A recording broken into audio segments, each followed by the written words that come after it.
Allahu Allahu Allahu Allah. Dan saya sudah bilang tadi ikhwan dan akhwat sekalian, ingat jangan keburukan dibalas dengan keburukan. Orang fitnah, biarin dia fitnah sampai dia capek. Jangan dibalas dengan fitnah. Lalu apa yang saya harus lakukan Ustadz? Maafkan. Masa sih Ustadz? Maafkan. Enak benar dia Ustadz? Maafkan. Nggak ada kata lain, jawabannya cuma itu. Maafin. Baik. Lalu dia bagaimana? Sudah enak-enak berbuat fitnah saya, sebarin saya. Allah ada.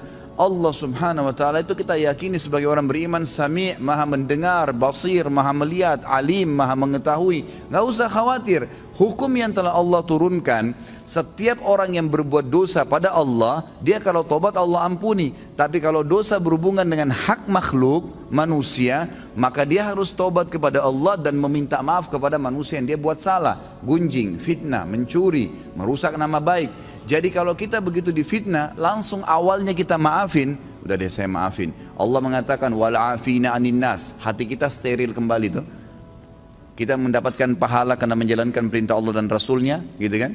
Dan dia selama dia dalam hukum Allah yang kita yakini, dia selama tidak minta maaf dengan kita, hukuman Allah tetap datang pada dia. Gak usah khawatir, gitu kan? Apa yang kita mesti khawatirkan? Toh dia akan dihukum sama Allah kok. Orang tadi yang menendang kucing dengan menganggap oh kucing ini gak bisa buat apa-apa, pasti Allah SWT datangkan hukumannya.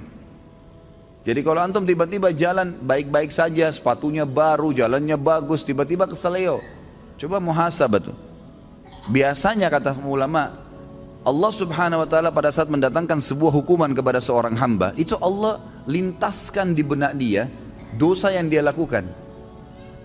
Subhanallah. Misal ada orang tadi keselio, pada saat dia keselio, aduh sakit, itu terlintas pada saat itu atau beberapa saat setelah itu, apa yang menjadi penyebab dia keselio? Kalau dia jeli dia bisa tangkap tuh.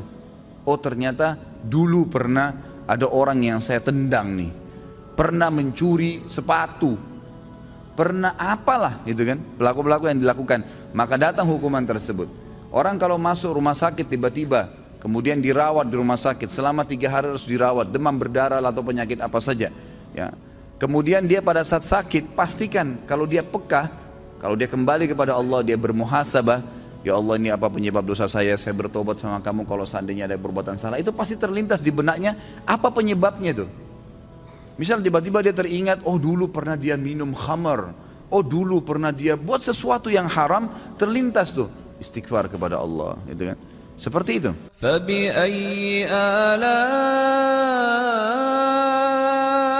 رَبِّكُمَا تُكَذِّبَانِ رَبُّ الْمَشْرِقَيْنِ وَرَبُّ الْمَغْرِبَيْنِ. Mari kita sama-sama selalu follow dan juga tentu lakukan pada semua channel-channel dakwah yang baik yang menyebarkan agama Allah Subhanahu wa taala. Karena hak itu kebenaran bila dijunjung tinggi dan dipertahankan tentu batil akan hilang. Namun kalau kita tidak bekerja sama dalam mendukung kebenaran maka otomatis kebatilan akan merajalela.